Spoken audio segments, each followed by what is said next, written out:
1년 만에 여러분을 뵙습니다. 그동안 잘 계셨는지요? 평화의 인사를 전합니다. 샬롬. 하나님께서 이번 또 순환주간에 우리 6개 교회가 함께 같이 예배 드릴 수 있게 해주셨습니다.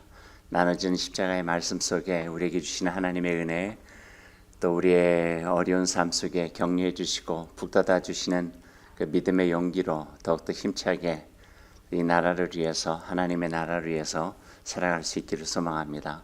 우리 함께 기도하겠습니다. 사랑의 주님, 감사합니다. 이제 주님께서 들려주시는 그 귀한 말씀을 듣겠습니다. 우리의 마음을 열고 또 우리의 삶을 열어 주신 말씀 가슴에 새겨주신 그 말씀으로 우리가 누구인지를 늘 깨달으며 하나님의 뜻, 하나님의 나라를 위해서 살아가는 저희가 될 수 있도록 주님 함께하여 주옵소서. 예수님의 이름으로 기도드립니다. 아멘. 베드로와 제자들 지난 몇 주 동안 참 힘든 시간을 보냈습니다. 지난 며칠 그들 앞에 펼쳐진 장면들은 하나같이 믿을 수 없는 장면들이었죠. 예수님과 함께 예루살렘에 입성할 때 아직도 그 가슴에 남아있는 그 환희, 감동, 그 감격, 들떴던 마음은 며칠 만에 악몽으로 바뀌고 맙니다. 그들이 믿고 따랐던, 얼마 전까지 그들 곁에 계셨던 예수님, 십자가에서 그 처절한 고통 속에 돌아가셨거든요. 하지만 그분의 약속대로 다시 살아나셨죠. 하지만 그들의 마음은 부활의 기쁨을 채 느낄 수가 없었습니다.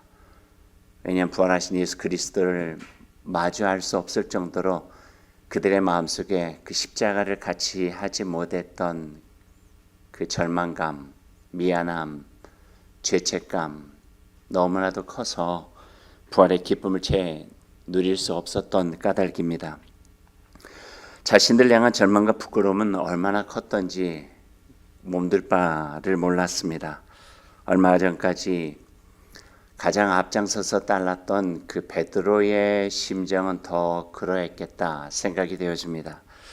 예수님의 수제자로 가장 앞에서 따랐던 베드로, 이제는 가장 비겁하고 초라한 모습으로 전락해 버리고 말았습니다. 그 모습으로 예수님을 더 이상 만날 수도 없었고 예수님과 함께했던 그 예루살렘, 거기에 더 머물 수도 없었습니다.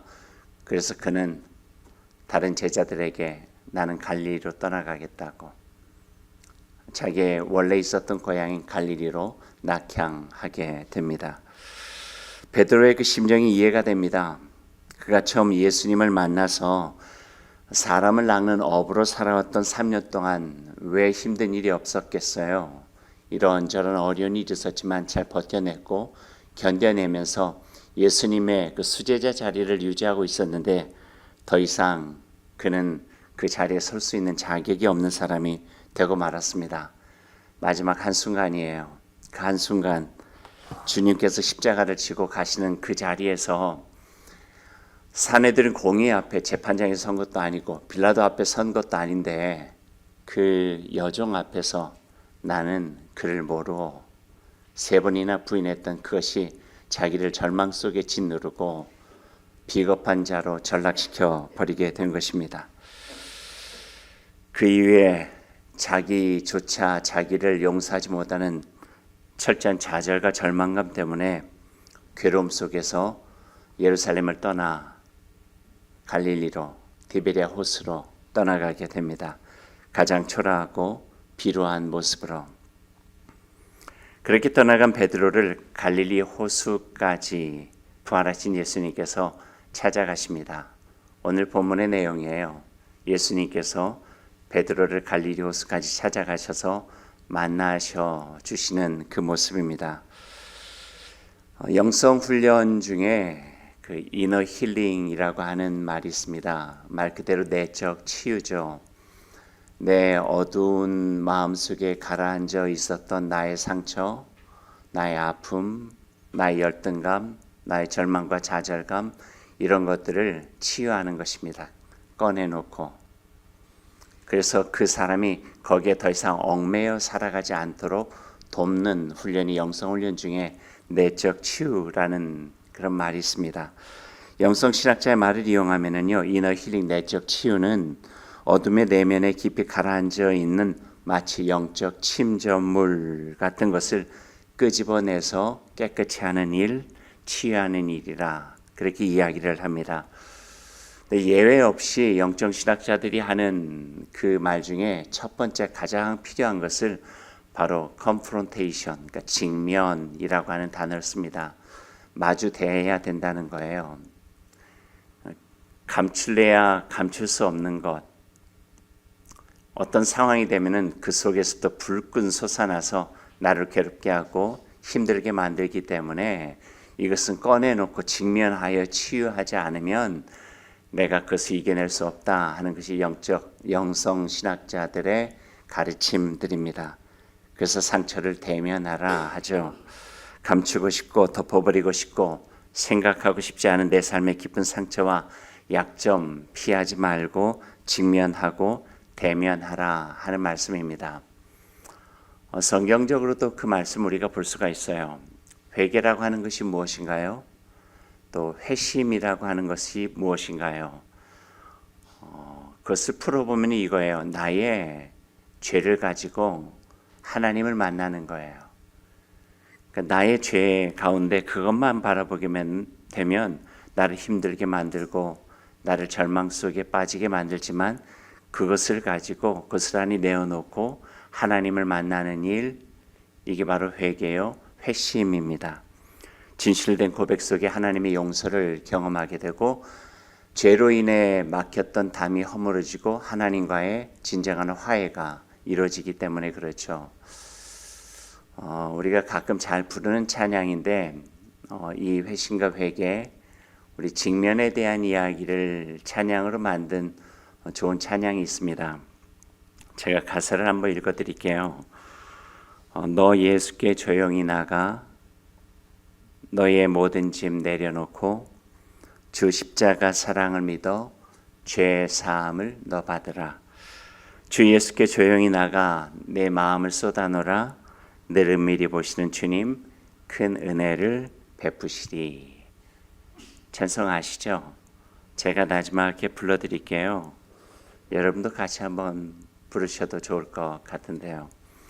너 예수께 조용히 나가 내 모든 짐 내려놓고 주 십자가 사랑을 믿어 죄 사함을 너 받으라. 주 예수께 조용히 나가 내 마음을 쏟아놓으라. 늘 은밀히 보시는 주님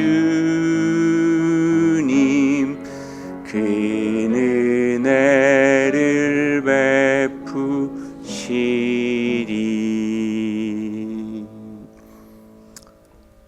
영적 상담에 탁월한 식경을 가진 엘드리지라고 하는 분이 한 말씀을 인용해 드리죠. 우리의 마음은 집요하게 그 상처를 피하려 하지만 우리는 더 집요하게 상처 속으로 들어가는 용기가 있어야 한다. 그 다음 구절이 중요합니다. 한번 잘 들어보세요. 그 용기는 바로 우리의 죄를 용서해 주시는 하나님과 함께 나의 상처를 만나는 믿음의 용기이어야 한다. 믿음의 용기가 필요하다는 거죠.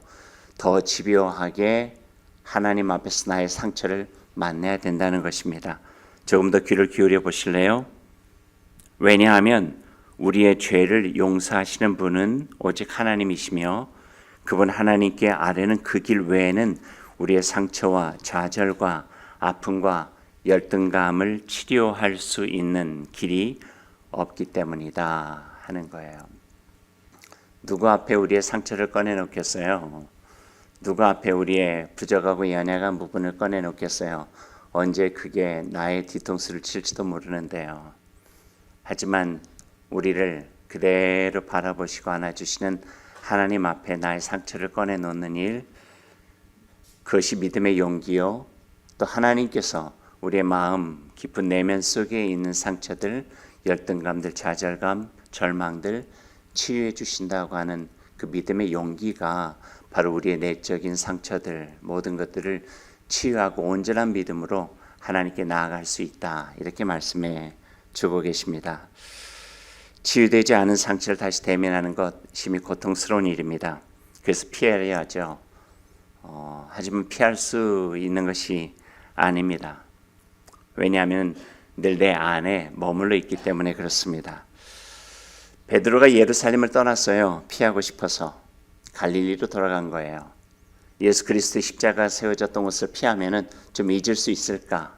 내가 가지고 있었던 나의 죄책감, 절망감 피할 수 있을까? 도망간 것입니다. 하지만 떨쳐버릴 수 있었을까요? 배신으로 인한 절망을 떨쳐버릴 수 있었을까요? 자신에 대한 죄책감을 잊을 수 있을까요? 예수님에 대한 미안함 떨쳐버릴 수 없었을 것입니다. 하지만 자기의 수치와 절망이 그대로 남아있는 예루살렘을 떠나는 것, 그거 하나가 자기가 할 수 있는 최선이 아니었겠나 하는 생각을 해보게 됩니다. 그래서 베드로는 다른 제자들과 함께 갈릴리로 예루살렘을 떠나고 도망쳐 가게 된 것입니다. 그런데 어느 날 피하려 떠난 그 갈릴리까지 베드로를 찾아가시는 예수님의 모습을 보게 됩니다. 사랑이에요. 베드로를 사랑한 거예요. 그대로 둘 수 없었던 거죠. 3년 동안이나 같이 했던 베드로인데 그 한 번의 실수로 절망 속에 빠져있는 비겁해진 베드로들을 어떻게 원망할 수 있었겠어요? 예수님 베드로를 찾아가십니다. 갈릴리 호수로 찾아가셔서 베드로를 만나 주십니다. 그런데 생각해 보면은요, 베드로를 찾아가신 예수님이 베드로에게는 상처예요. 보고 싶지 않은 거예요. 만나면 떠오르잖아요. 자기 속에는 그 비루한 모습들이 떠오르잖아요. 미안함, 죄책감 그저 떠오르는데 예수님 얼굴 보는 것조차 힘든데 예수님께서 갈릴리까지 찾아오신 거예요.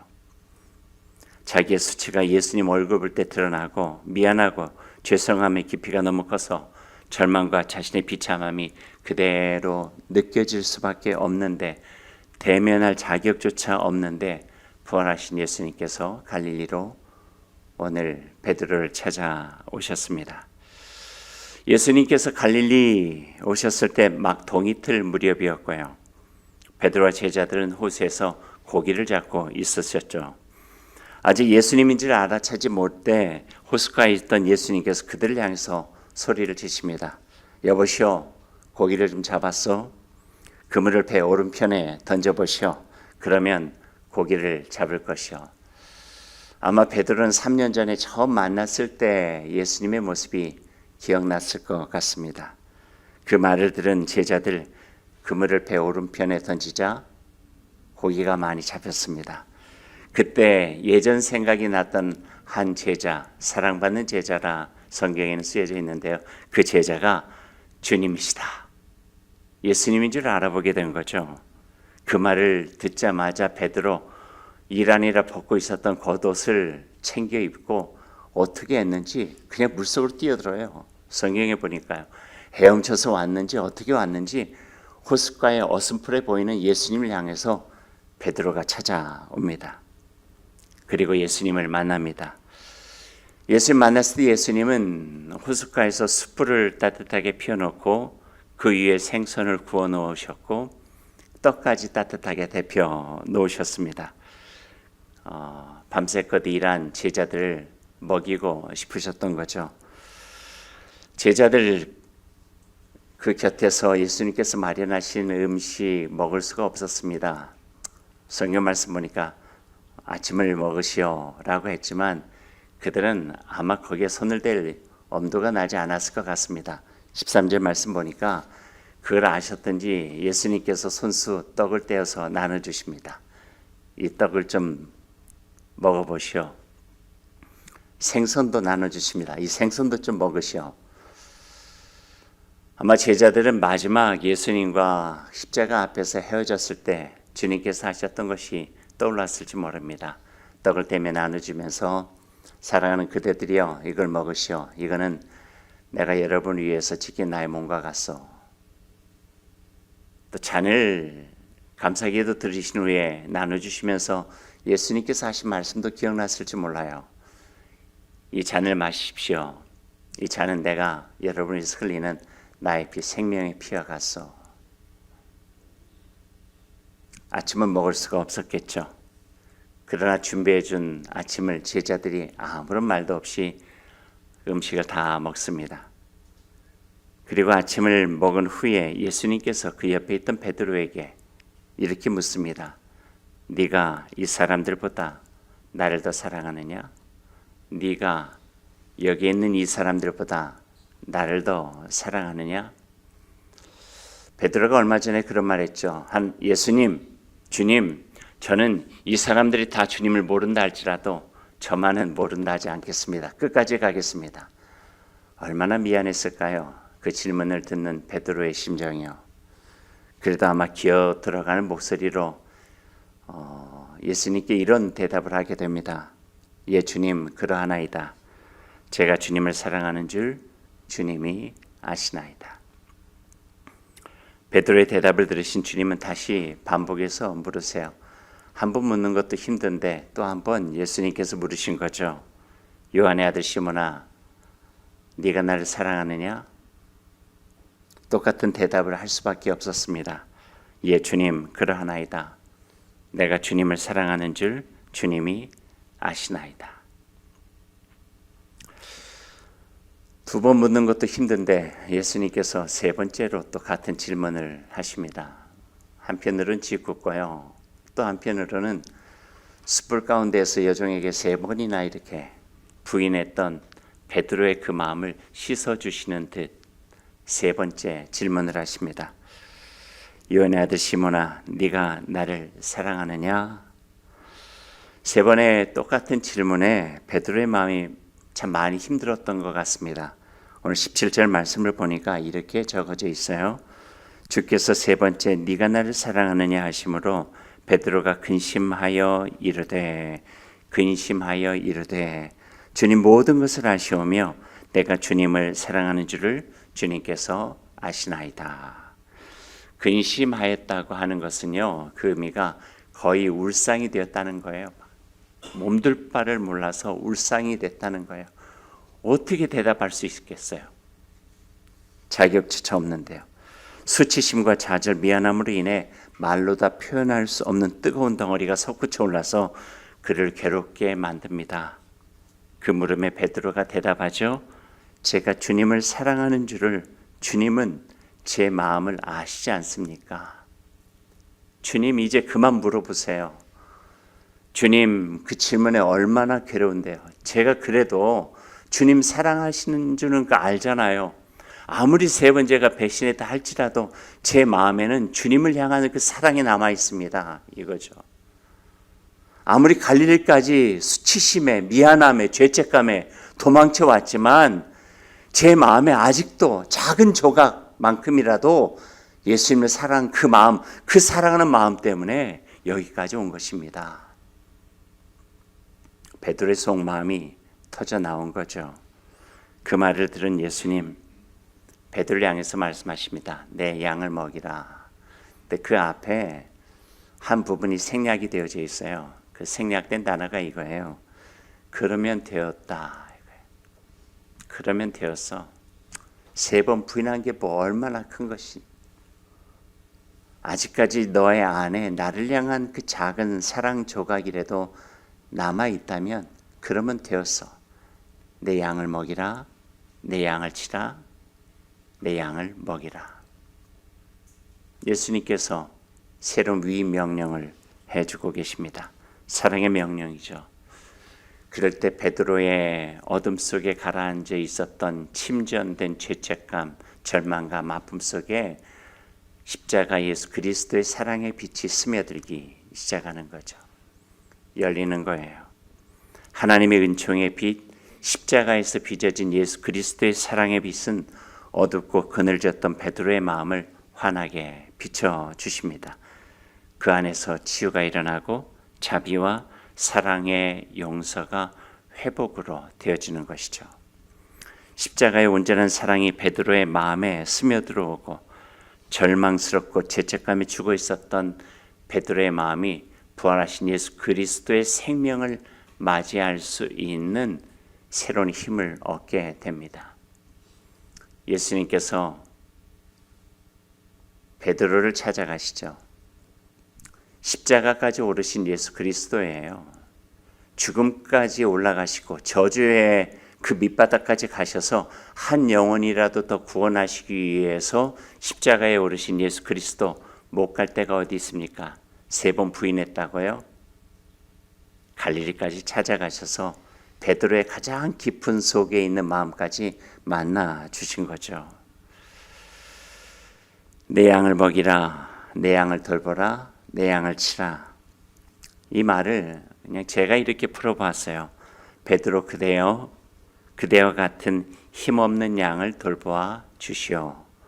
내가 그대의 마음을 살피고 돌보았듯이 그대도 이제 힘을 내서 그대와 같은 이들의 아픈 마음을 살펴주고 절망 가운데 있는 마음을 살펴주고 죄책감에 있는 마음도 살펴주고 상처 가운데 있는 마음도 살펴주시오. 그래서 그들이 하나님에 대한 사랑, 그 은총으로 다시 빚어지고 새로워져서 좌절된 꿈과 마음 회복하고 더욱더 하나님의 사람으로 살아갈 수 있도록 도와주시오.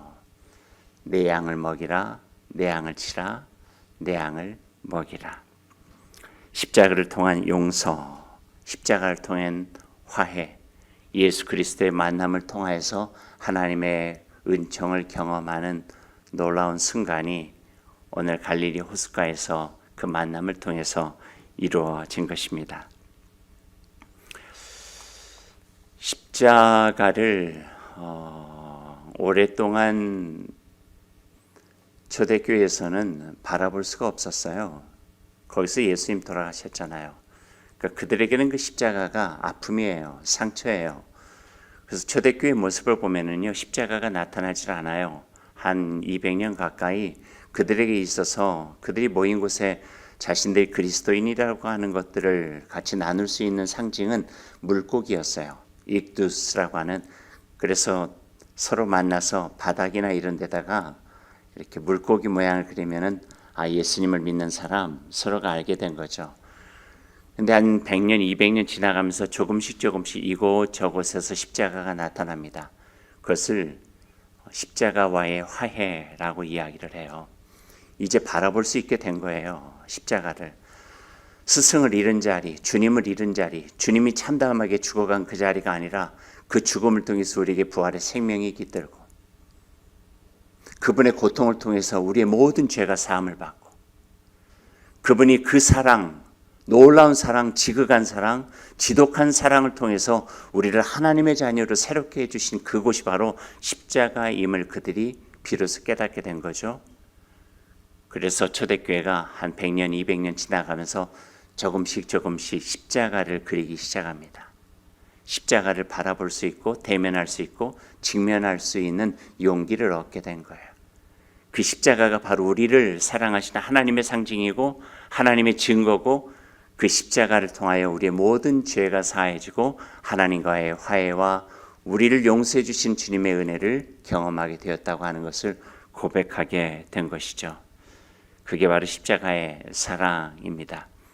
죽음을 생명으로, 아픔을 위로로, 절망을 희망으로, 죄와 저주의 형틀로 남아있는 십자가가 아니라 우리가 지금도 십자가를 바라보며 예배하듯이 하나님의 은총의 빚으로 우리를 다시 빚으셔서 믿음의 용기로 살아갈 수 있는 힘을 준 상징이 바로 십자가입니다.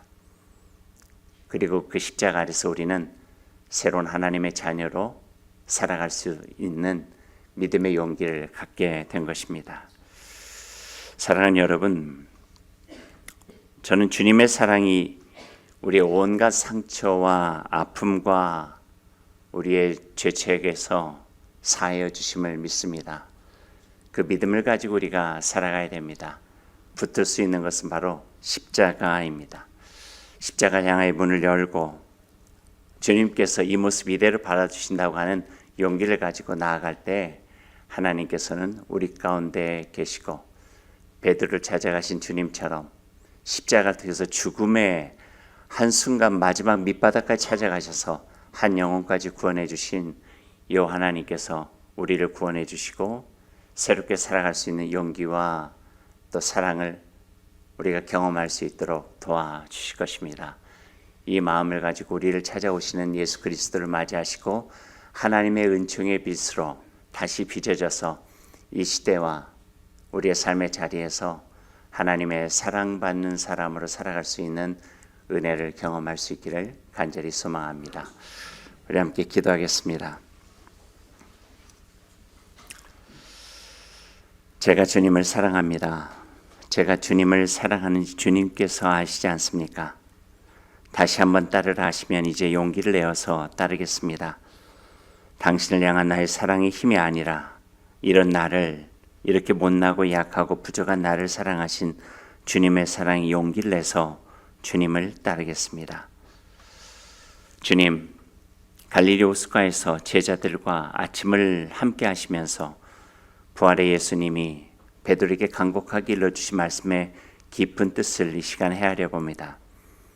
부활하신 예수님은 자기를 3번씩이나 부인했던 베드로에게 자기의 어린 양떼를 돌보고 먹이라고 3번이나 거듭 당부해 주셨습니다.